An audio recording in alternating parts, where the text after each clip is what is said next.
Yeah, hi there, and these comments are for MP, and I am Michael, your founder, owner, and the materials writer for all of your lessons at the 7-step system to pass a TOEFL IBT, and you have completed an integrated writing practice test, right? And that's what we're looking at right now. So let's take a look at how you answered this question.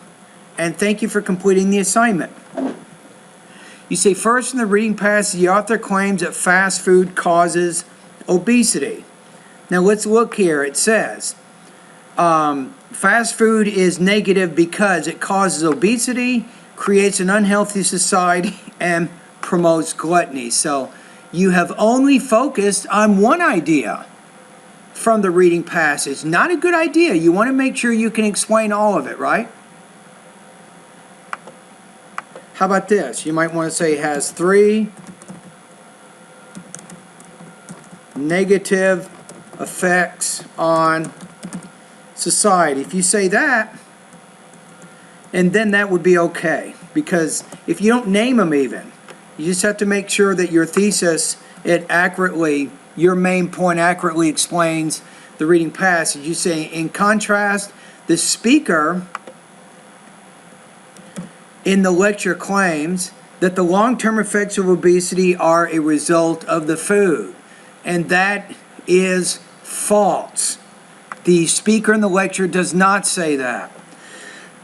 So it says here in the beginning of the lecture, the topic of today's lecture is the misconception of fast food restaurants and the lack of responsibility consumers take for their obesity, their unhealthy lifestyle, and gluttonous ways.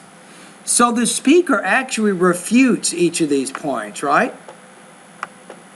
So we need to reframe what you said in the beginning here so that it more accurately explains what's happening in the lecture. Now, this is important. Now, if you cannot get this main point, that the lecture is opposite or that it disagrees with the information in the reading, if you can't get that idea, then you cannot do this writing, because it presupposes that you can understand the main point of a reading passage in a lecture. So we'll say the speaker in the lecture refutes each of the points made.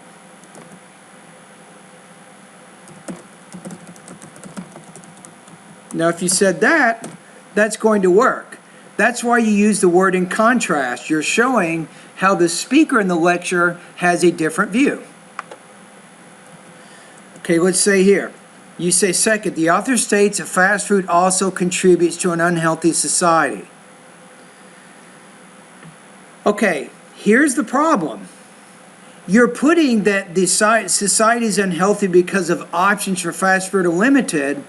That is false. That's not what the lecture is saying. That's what the reading passage is saying. Right? So let's look at it again. It says here, let's look at it here. We have, it says many children and adults consume fast food.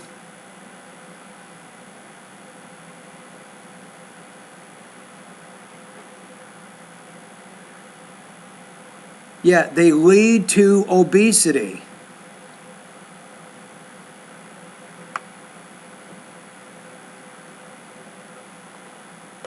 Oh, wait a minute.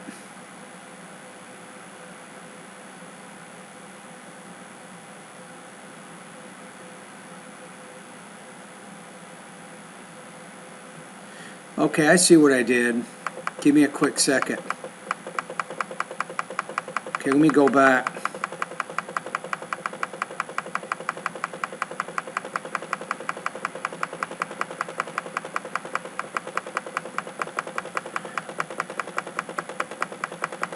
Yeah, I was reading it wrong here. I apologize. Okay, so let's start over.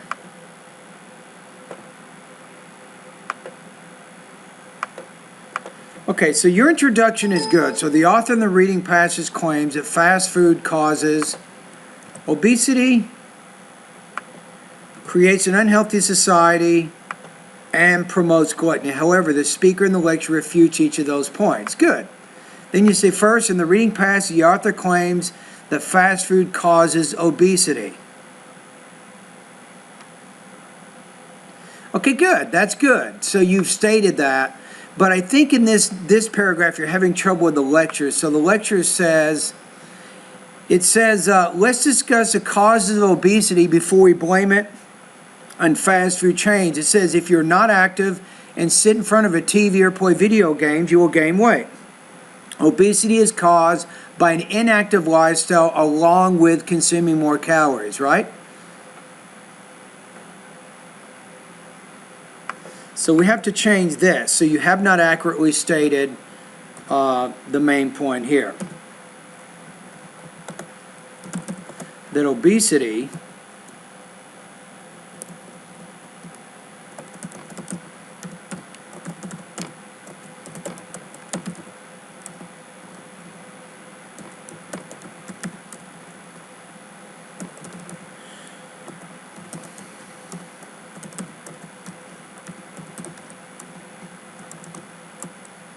when consumers are not active enough and when they eat too much food daily. If you said that, that's fine. That hits the idea here. So you have to modify it like this. In contrast, the speaker in the lecture claims that obesity is caused when consumers are not active enough and when they eat too much food daily. And then we go to the next one. Second, the author states that fast food also contributes to an unhealthy society.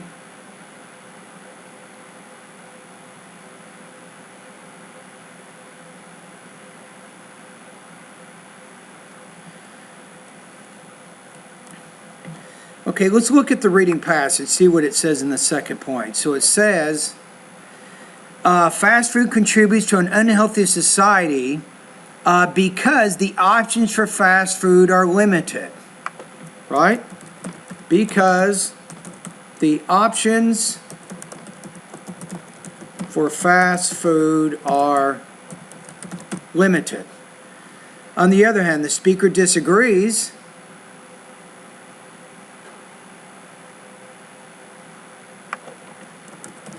and argues what?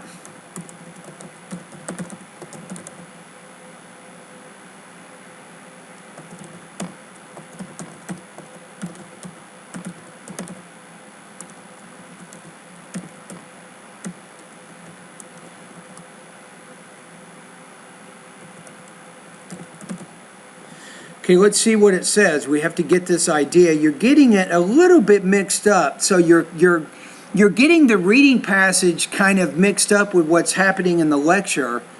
It seems like you're having trouble understanding what you're listening to, right? So let's read this point that relates here. It says the concept of healthy is a continued concept that is argued with each year or decade. What is healthy today may be considered unhealthy tomorrow. It says what is more important is a healthy lifestyle with a healthy diet. Fast food chains do serve mostly fat and cholesterol-driven food, but we have now created options like apples or fruit for kids and more salad options. And even states like California, they have the calorie count on each menu so the consumer is more informed. These are the ideas that you need to get, right?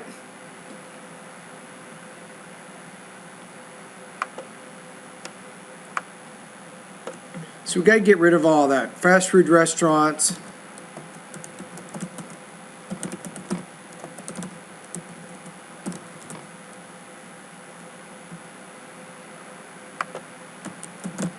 You can say healthier options such as salads and fruits for their customers. I would put that, if you say that, I think you're in pretty good shape, right? So you say, finally, the writer in the reading passage contends that fast food promotes gluttony, but if you say but, you don't have to use on the other hand because they both do the same thing. You can say, but the speaker disagrees that fast food encourages gluttony since it is the responsibility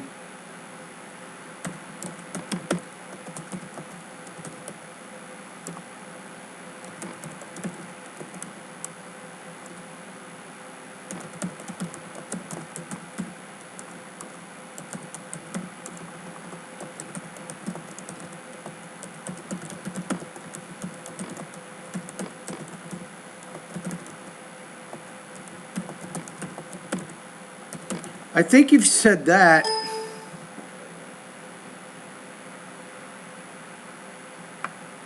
This doesn't really relate to what's saying, so let's see what I put. It put the writer in the reading passage contends that fast food promotes gluttony, but the speaker disagrees. The fast food encourages gluttony since it is the responsibility of consumers to limit how much they eat and drink at these fast food chains. Why did I say that? It says here in the listening passage, it says fast food chains are a part of American society, as are movie theaters and Starbucks, and do not necessarily promote gluttony. One can overcome gluttony simply by not eating and drinking large amounts from fast food chains every day. We can still enjoy a burger, fries, and a milkshake, but we don't have to consume them in such large amounts. All right? So I think we have it. Now, what can we say about your integrated writing here? So as you can see, I actually had to make some changes in your writing, and it looks like your weak point is the lecture. You're having trouble understanding the lecture. So for you, you want to make sure you want to be spending a lot of time in the listening part of my course. You want to practice listening to those lectures, get used to or being in the habit of taking notes, and I think that's going to help you, so you need to work a lot on that. So let's see what we did. The author in the reading passage claims that fast food causes obesity, creates an unhealthy society, and promotes gluttony. However, the speaker in the lecture refutes each of those points. First, in the reading passage, the author claims that fast food causes obesity. In contrast, the speaker in the lecture claims that obesity is caused when consumers are not active enough and when they eat too much food daily. This is where you ran into trouble right there. Okay, the next one. Second, the author states that fast food also contributes to an unhealthy society because the options for fast food are limited. On the other hand, the speaker disagrees and argues that fast food restaurants are now providing healthier options such as salad and fruits for their customers. Again, you got mixed up here. You did not really say this part, which is the lecture. Then the last part, we have finally, the writer in the reading passage contends that fast food promotes gluttony, but the speaker disagrees that fast food encourages gluttony since it is responsibility of consumers to limit how much they eat and drink at these fast food chains. Give me a second.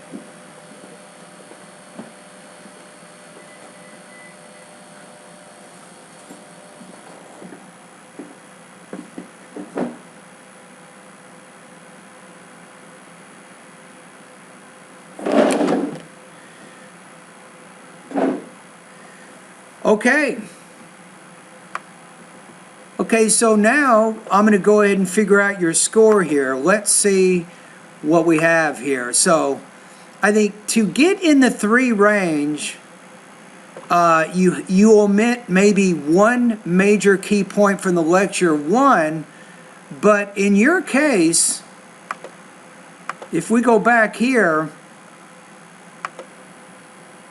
I think you omitted 1, 2, 3. You omitted all 3 points from the lecture. You cannot do that on the TOEFL exam. You have to have an understanding of what you listen to, or there's no way you can get a good score. But more importantly for you, remember, you're moving into the graduate program next quarter, so this is an emergency. You really need to work a lot on your listening right now. This is going to be very important for you. Okay, so you can't score in the 3 range.